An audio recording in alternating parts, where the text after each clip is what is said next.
Welcome to Ideagen TV, live from the NASDAQ here in Manhattan. I am honored to have with us here today Robert Gilpin from KPMG, leading up the International Development Institute. Robert, welcome. Thank you very much, George. Pleasure to meet you. Great to be here, and thank you for inviting KPMG. KPMG is leading the way.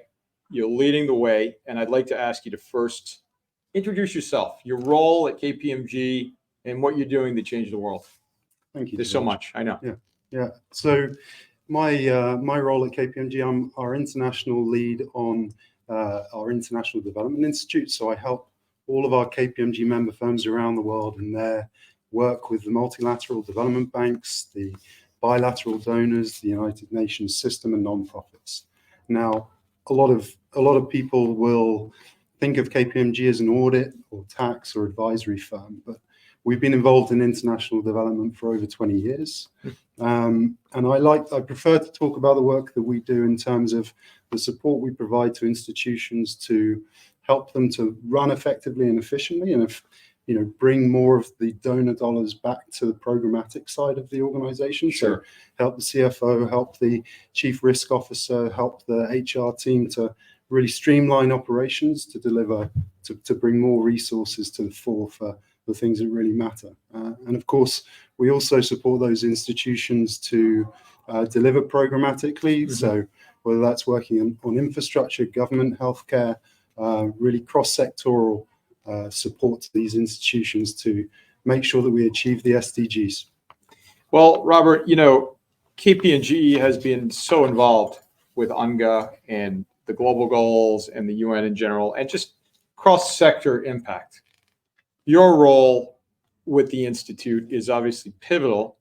And I'd like to ask you, what and how is KPMG's involvement, what does that look like in terms of scaling the private sector's commitments to invest in more extensive solutions?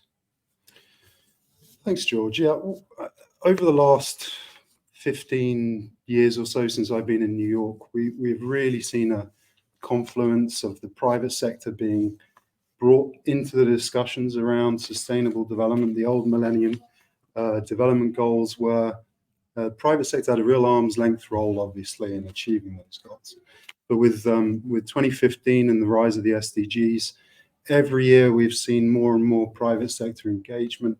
I believe back in 2005, there were around 500 events that the private sector were invited to around the UN General Assembly. So the scale of involvement was huge. Obviously, COVID had an impact to bring that down. But this year, there were over 570 UNGA events where the private sector, public sector, civil society all came together. And I think the most encouraging part of that is you see organizations like KPMG and Microsoft organizing their own events. So Microsoft had a couple of fantastic events around the UN General Assembly looking at how artificial intelligence could be applied in a development context. At KPMG, we supported the UNFCCC and helping them to think through the innovations that may apply and be usable by cities and how we bring those innovations to the market. So there's a long way to go. We're a long way off target, but there is a great amount of collaboration and effort from the private sector, which is exciting. And I want to thank you and KPMG for all you're doing to connect the dots across the sectors, because it really does take that leadership and the fundamental understanding by KPMG that no one entity can do it alone. And so your commitment to that you just outlined is just humbling, and I'm awestruck by it, to be honest with you, Robert. I mean, it's just incredible. And you recently returned from a trip to Morocco. There was a trip you took to Morocco for the World Bank Group and the IMF annual meetings. What were your observations? What were your takeaways from these meetings? Yeah, hats off to the Moroccan government, the Moroccan people. Obviously, there was the earthquake not so long ago, and they did a tremendous job of mobilizing and making what was such an important event for the people of Morocco to happen. Originally, this was planned 4 years ago during the pandemic. So it was very important to the country that this move ahead. Now, while we were there, there's been a rise of this language in international development over this past year, talking about polycrisis. Polycrisis, this idea that we have natural disasters, we have climate driven natural disasters, we have obviously the conflicts in Ukraine and sadly in the Middle East as well, and all of this in a high inflation environment where, to finance the Sustainable Development Goals is going to take an increasingly bigger focus of the international community, of the private sector and organizations like us. So if we think about the overseas development assistance, we estimate it's about 200 billion per annum to achieve the SDGs. That's the ODA that is currently being applied to achieve these goals. And of course, the reality is we need between 1.4 and 3 trillion.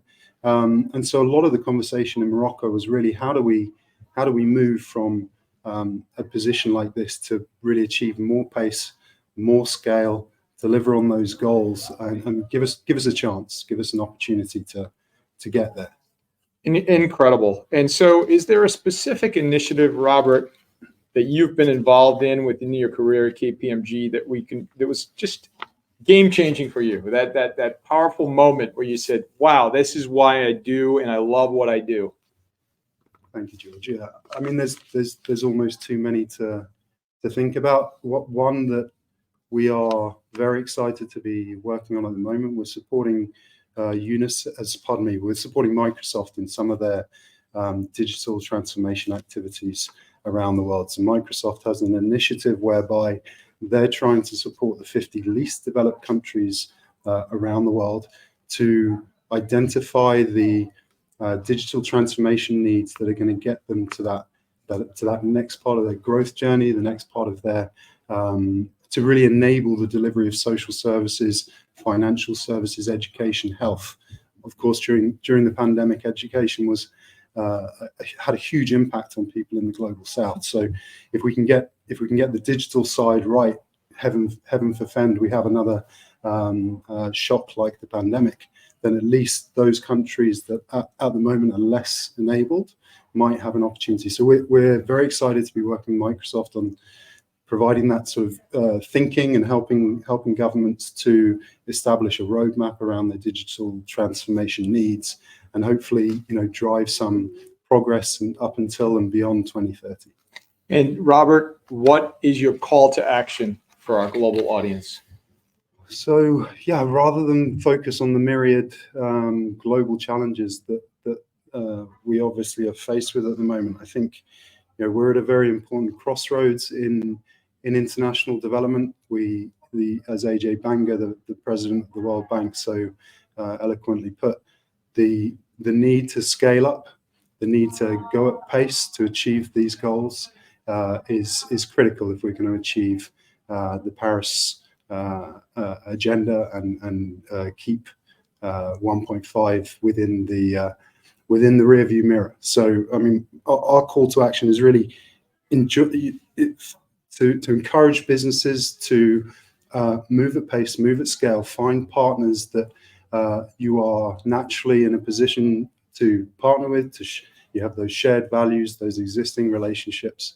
Go and have conversations about the SDGs or ESGs or corporate citizenship or sustainability, whatever makes sense for you and your organization and them and theirs, and try and explore avenues to contribute to this agenda and help us all live in a better world in the future. Robert Gilpin, leading the way at KPMG, the International Development Institute at KPMG. I want to thank you so very much for leading the way, for changing the world, and for helping to achieve the global goals by 2030. Thank you so very much. Thank you, George. Thank you. Pleasure to meet you.